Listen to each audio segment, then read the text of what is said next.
बोलिए बुद्ध भगवान की जय। नमामि बुद्धं नमामि बुद्धं नमामि बुद्धं नमो नमः। नमामि बुद्धं कार्यक्रम में अभी तक आपने 20 खंडों की कथा सुनी। आज प्रस्तुत है 21वें खंड की कथा। जब से भगवान गौतम बुद्ध महाविनिष्क्रमण करके गए थे तब से यशोधरा को कुछ भी ज्ञात नहीं हुआ था कि स्वामी कहाँ हैं, क्या कर रहे हैं। जिस जगत कल्याण हेतु गृह त्याग करके गए हैं उन उद्देश्यों की पूर्ति में भगवान कहां तक सफल हुए हैं। यशोधरा ऊहापोह में पड़ी थी। इधर भगवान गौतम बुद्ध ज्ञान प्राप्ति के उपरांत जब जगह जगह उपदेश दे रहे थे तो उनके मन में यह लगता था कि क्या मैं कपिलवस्तु भी कभी जा सकूंगा। सचमुच भगवान गौतम बुद्ध के हृदय में कभी अपने पिता शुद्धोधन, पत्नी यशोधरा और राहुल की याद भी आई थी या नहीं आती थी। इन दोनों ओर के उहापोह के बीच की आज कथा चलेगी। जब से गृह त्याग करके स्वामी गए थे तब से यशोधरा बड़ी व्याकुल रहती थी, लेकिन जैसे ही उसे पता लगा कि भगवान बुद्धत्व की प्राप्ति किए हैं, भी गौतम ना रहकर गौतम बुद्ध बन गए हैं, संसार में उपदेश देते फिर रहे हैं, तो यशोधरा के मन में एक उत्साह जगता था। खुशियों से फूली नहीं समाती थी, लेकिन अंदर से डरी रहती थी कि क्या भगवान मेरे पास भी कभी आएंगे, क्या मैं भी उनके पास कभी जा पाऊंगी, और यदि ऐसा हुआ तो क्या होगा, यदि नहीं हुआ तो क्या होगा। एक उहापोह में पड़ी यशोधरा फिर भी स्वागत की थाल नित्य प्रति सजा करके घर में रखती थी, शायद किसी दिन भगवान आ जाए। यशोधरा घर में बैठी ही स्वागत साज सजाती थी, सब कुछ खोकर भी खुशियों से फूली नहीं समाती थी। यशोधरा ने अपना सर्वस्व लुटाया था, क्या कुछ नहीं खोई थी। वो स्वयं पति गृह त्याग किए थे। नन्हा राहुल से प्रश्न करता था। एक बात है कि जिस तरह से स्वागत साज सजा करके यशोधरा प्रतिदिन रखती थी, कभी माता सवरी भी भगवान श्री राम के लिए उसी तरह से स्वागत थाल सजाती थी, लेकिन दोनों में एक बड़ा फर्क था जी। सवरी को उनके गुरु मतंग मुनि ने कहा था कि सवरी तू इस कुटिया में रहना, एक दिन भगवान जरूर आएंगे, दर्शन देंगे श्री राम स्वयं आकर के तुम्हें इसी कुटी में। सवरी को आस था, विश्वास था कि भगवान एक दिन जरूर आएंगे, लेकिन यशोधरा को तो यह भी पता नहीं था कि वे आएंगे कि नहीं आएंगे। सवरी नित्य प्रति जंगल को साफ करके रास्ता बुहारा करती थी, पुष्पों से रास्ते को सजाया करती थी, घर में कुटिया में कंद मूल फल थाल में ला करके रखे रहती थी, भगवान किस समय कब आ जाएंगे। गुरु की याद आती थी, भगवान आएंगे तो जरूर आएंगे, गुरु की बात कभी झूठी नहीं हो सकती। लेकिन यशोधरा को इस बात का भी आभास नहीं था कि वे सचमुच आएंगे भी या नहीं आएंगे। फिर भी स्वागत साज सजा करके यशोधरा रखती थी। यशोधरा घर में बैठी ही स्वागत साज सजाती थी, सब कुछ खोकर भी खुशियों से फूली नहीं समाती थी। सोच रही थी कभी मुझे भी क्या दर्शन देंगे स्वामी, बुद्धं शरणं धम्मं शरणं संघं शरणं गच्छामि, बुद्धं शरणं धम्मं शरणं संघं शरणं।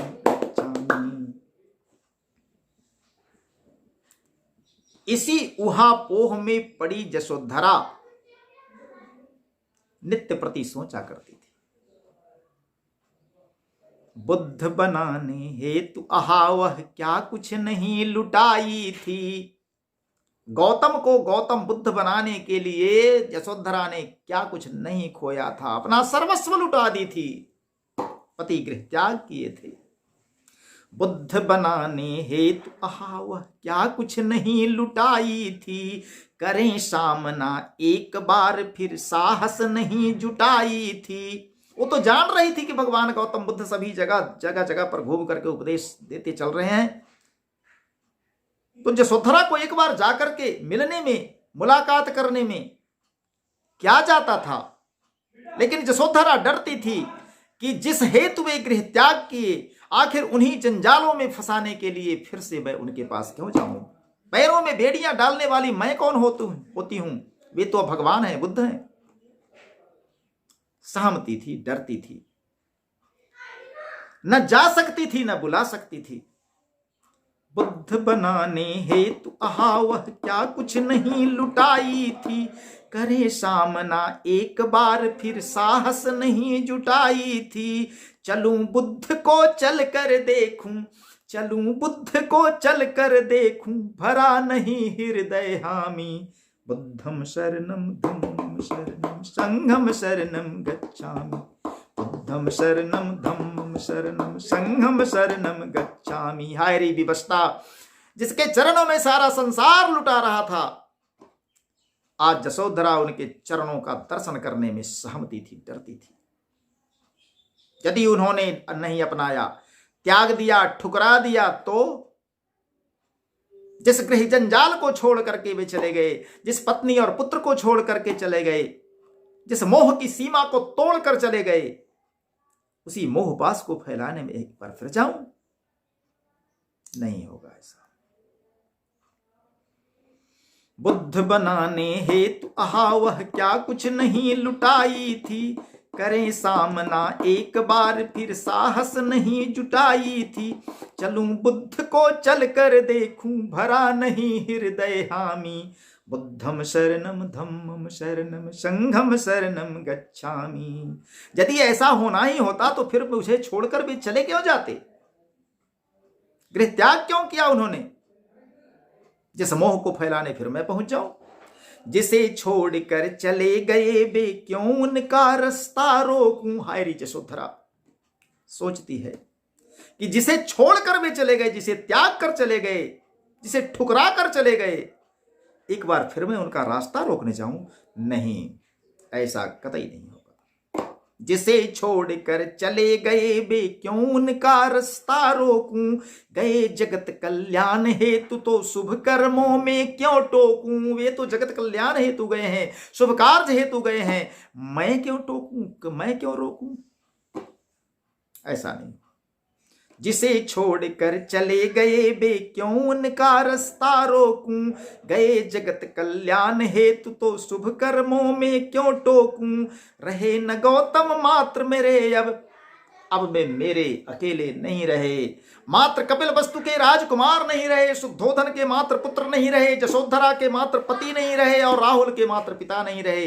वे तो सारे संसार के हो गए हैं, बुद्ध हो गए हैं, भगवान हो गए हैं।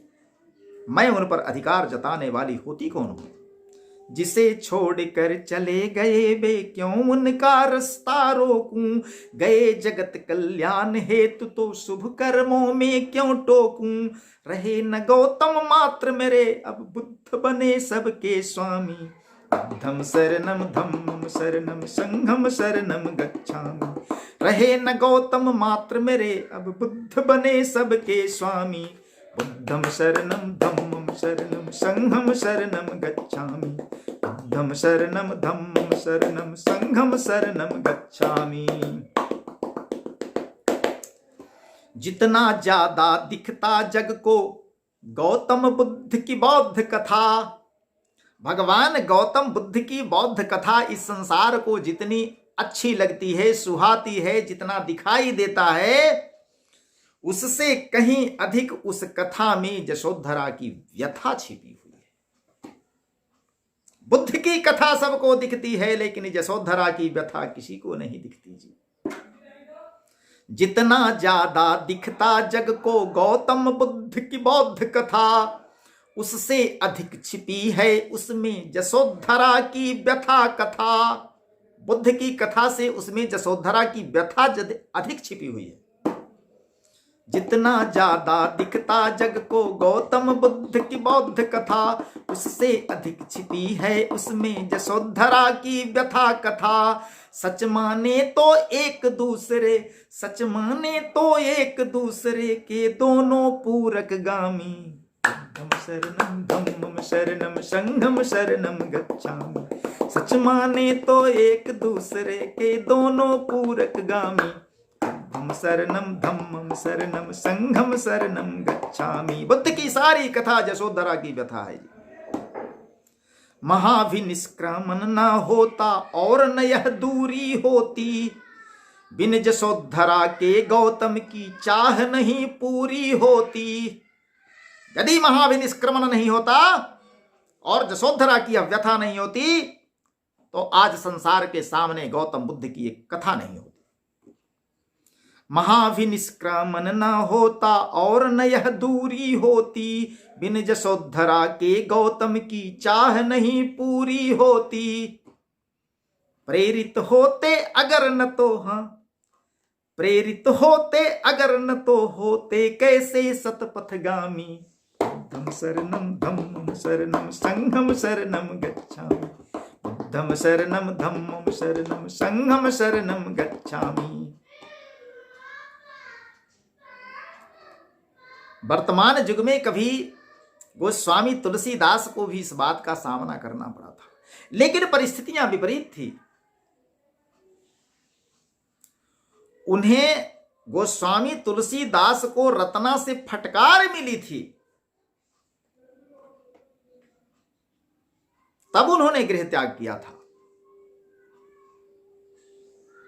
लेकिन गौतम बुद्ध को तो सारा सत्कार मिला था, यशोधरा से समर्पित थी, बिछ गई थी, लेकिन उसका सर्वस्व लूट करके, उसका सारा संसार सोना करके,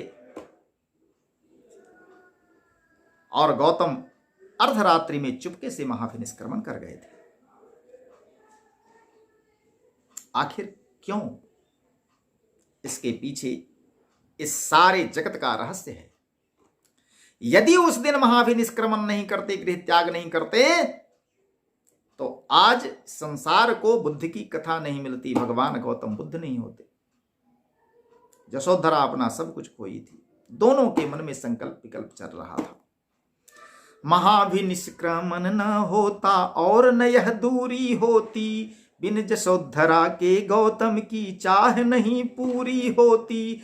प्रेरित होते अगर न तो होते कैसे सतपथगामी। बुद्धम शरणम धम्मम शरणम संघम शरणम गच्छामि।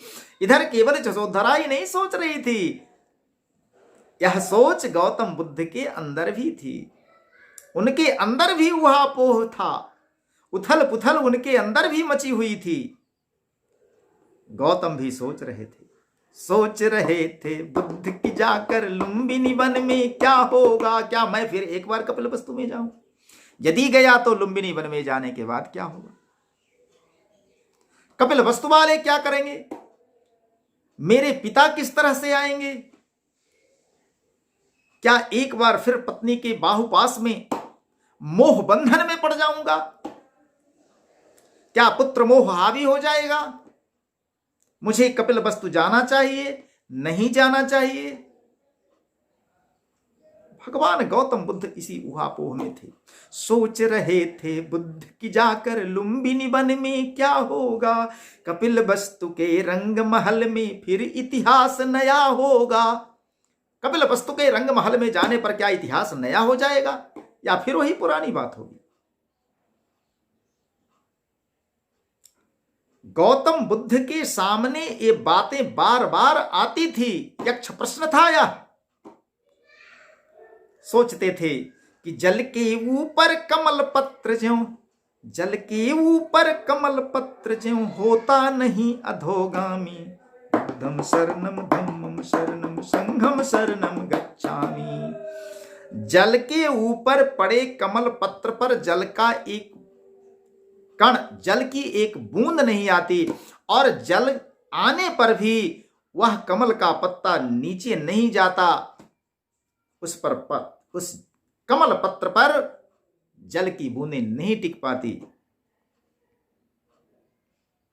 तो क्या मैं एक बार कपिलवस्तु में जाऊंगा तो मेरे ऊपर भी सब कुछ मोह ममता माया हावी हो जाए? नहीं, ऐसा नहीं होने दूंगा। तो क्या इतने संकल्पित थे बुद्ध? लेकिन सोच रहे थे कि आखिर होगा क्या। जल के ऊपर कमल पत्र ज्यों होता नहीं अधोगामी। बुद्धम शरणम धम्मम शरणम संघम शरणम गच्छामि। बुद्धम शरणम धम्मम शरणम संघम शरणम गच्छामि। उधर यशोधरा और इधर बुद्ध दोनों सोच रहे हैं आगे क्या होने वाला है। इसकी कथा आगे 22वें खंड में आप सुनेंगे। बोलिए बुद्ध भगवान की जय। नमामि बुद्धम नमामि बुद्धम नमामि बुद्धम नमो